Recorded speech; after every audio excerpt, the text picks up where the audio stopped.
Hi, my name is praseth, and the purpose of this video is to demonstrate the airway management skills, which includes side position, triple airway maneuver, use of OPA, NPA, laryngoscope, and assisted positive ventilation of background mask. In this video is filmed on the 20th, 26th, and 27th of September. Hi, I'm going to show you how to put a patient on the side position. First, you need to kneel by the patient's hips. You then check for any sharp objects in our pockets to make sure that patient is free from sharp injuries.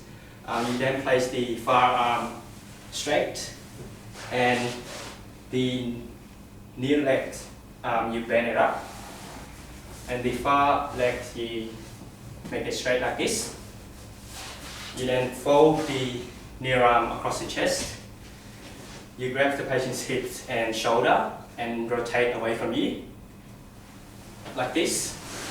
Once you've done that, you need to move these legs upwards and placing this arm in front of the patient's face, and make sure you have the patient's head extend. Hi, I'm going to demonstrate you how to perform a triple airway maneuver, which consists of head tilt, chin lift, and jaw thrust. First, you need strap of caution, and you need to position yourself behind the patient's head. You need to place 2 to 5 centimeters of cushion pad underneath the patient's head. You then place right hand on the patient's forehead, pointing towards nose, and your left hand holding the patient's chins. And you gently apply pressure on the patient's head down and protract the chin. Look for any obstruction, slightly open. With the jaw thrust, you need to place 2 thumbs on the patient's cheekbones, and 5th, 4th, and 3rd fingers on the angle of the mandible, and index on the body of the mandible. You then protract the jaw upwards and pushes the chin slightly open and look for any obstructions. Common error in this is hyperextend the neck, and also applying too much pressure on the soft tissue underneath the patient's neck. Hi, I'm going to show you how to use OPA, which is oropharyngeal airway. Indication for this is for unconscious patient to block the tongue from falling back, and it also acts the bite block for ETC tube. Contradiction is trismus and gag reflex. You prepare by sitting in towel on the patient's head, just like this, and you select an appropriate size, and you measure it from the patient's mouth to the angle of the jaws, like this. This one's the correct size. You hold it by the flank and you insert it halfway through, and you rotate it and you push it until it rests on the patient's lips. Common error is they select an incorrect size and they push too hard, which can damage the patient's lips. Once you've done all that, you need to check for air movement and gag reflex. Hi, I'm going to show you how to use an NPA, nasopharyngeal airway.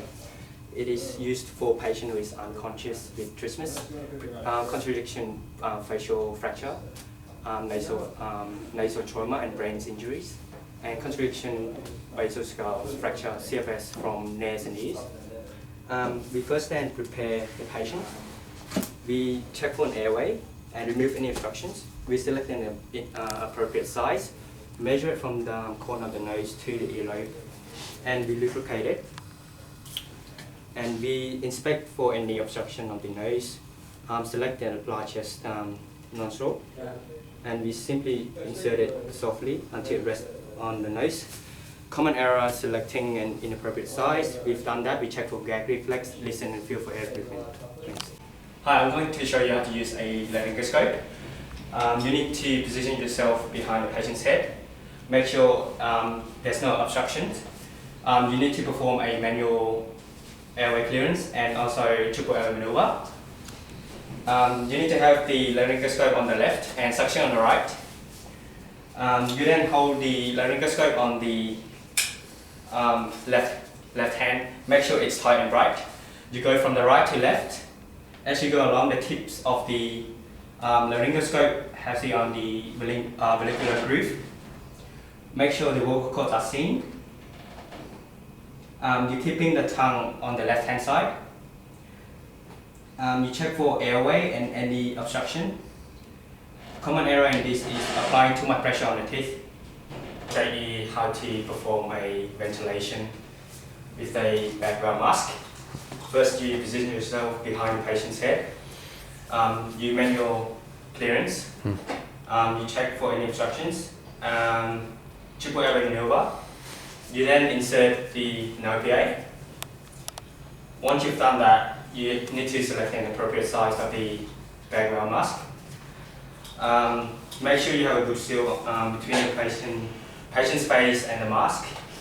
You inflate it at a rate of 12 to 16. Make sure you see your chest rise and fall.